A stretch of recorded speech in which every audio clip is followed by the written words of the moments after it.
going out there? Welcome to the first episode of Modern Metroid's Nostalgia. Today we're going to be talking about an NES game.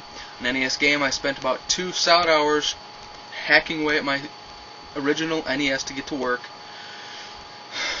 It seriously took me 2 solid hours and did all the old tricks, blowing in alcohol to clean it out.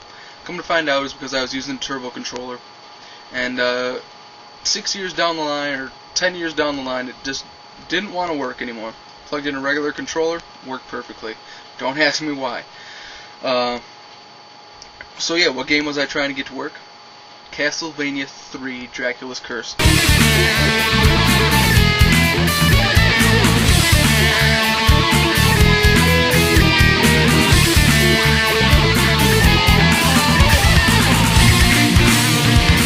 Why would I go apeshit over trying to get my NES to work for 2 solid hours? There's no exaggeration.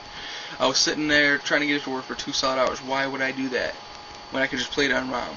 Or when I could just play it on the virtual console in a few months, if and when it finally comes out. Well, I really wanted to play it today, and on the NES I wanted the whole authentic experience, just because I found out that they're making this game into a movie. Now, I'm not talking about the live-action movie a lot of you probably heard about recently, or not even recently. I think they announced it probably 6 months ago. They're making this into an animated direct-to-DVD feature. It's being written by Warren Ellis. He's a pretty famous comic author, I'd say.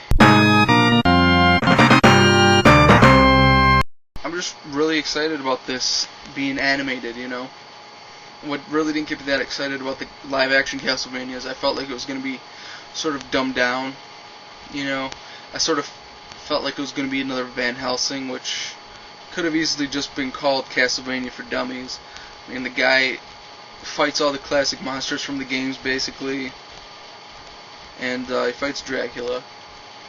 So I really wasn't that excited because I felt like that's what the live action was going to be about. So when I found out that this cartoon was going to be made, I just about shit my pants, because Castlevania 3 is the best game of all time, as I've already said.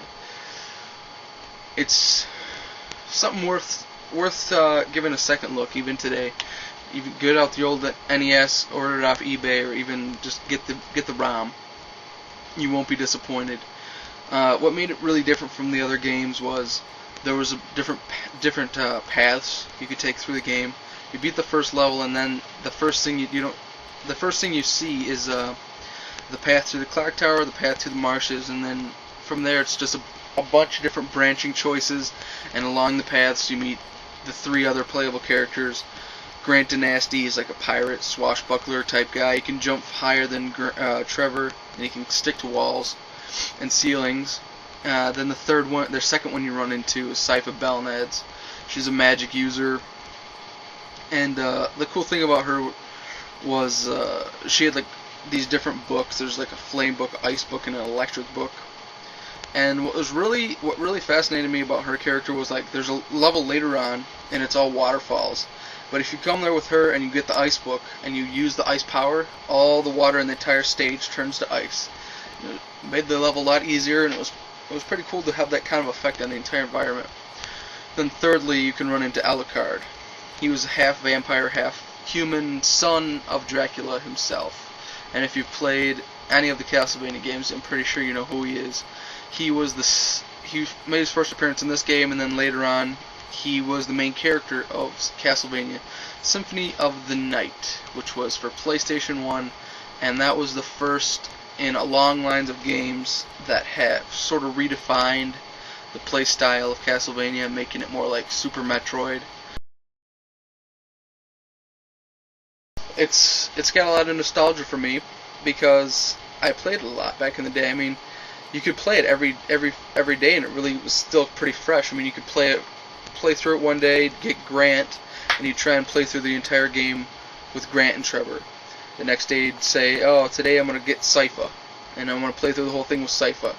And then the next day, Alucard. Take different paths, fight different enemies, play through different levels, and each level was really different. different enemies, different bosses. The boss fights were really fun and colorful and hard.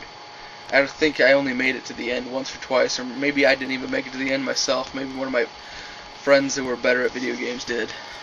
You can find out a lot more about the movie on Warren Ellis's blog, and it's a production blog. It'll pretty much take us from him writing it all the way to the release of the thing, and you can find out more about it there. What I've gathered from it so far is that it's not going to be just one movie. It's going to be 3 80-minute animated direct-to-DVD features, is what they're calling it. Grant Dynasty will not be in the first one. Warren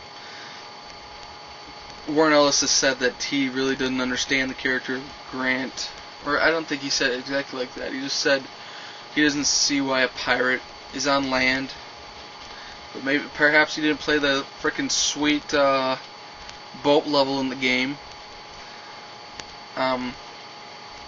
But Grant's supposed to make appearances in the second or third. I'm assuming that the second and third will only get made if the first one is popular enough, so go out and buy it when it comes out. Tell all your friends about it. Tell everybody about this blog and get just as much popularity surrounding this as possible. Castlevania is one of those freaking sweet games, and this is exactly what I think a lot of fans want. A game based on one game directly, taking one game for the source material, and just doing it justice with a respectable writer, and I'm assuming a respectable crew, animation crew. You really can't do animation wrong nowadays, or maybe you can, but I'm not too worried about it. Anyway, Castlevania 3 Dracula's Curse. The NES game rocks. This fucking trilogy should rock. Check it out.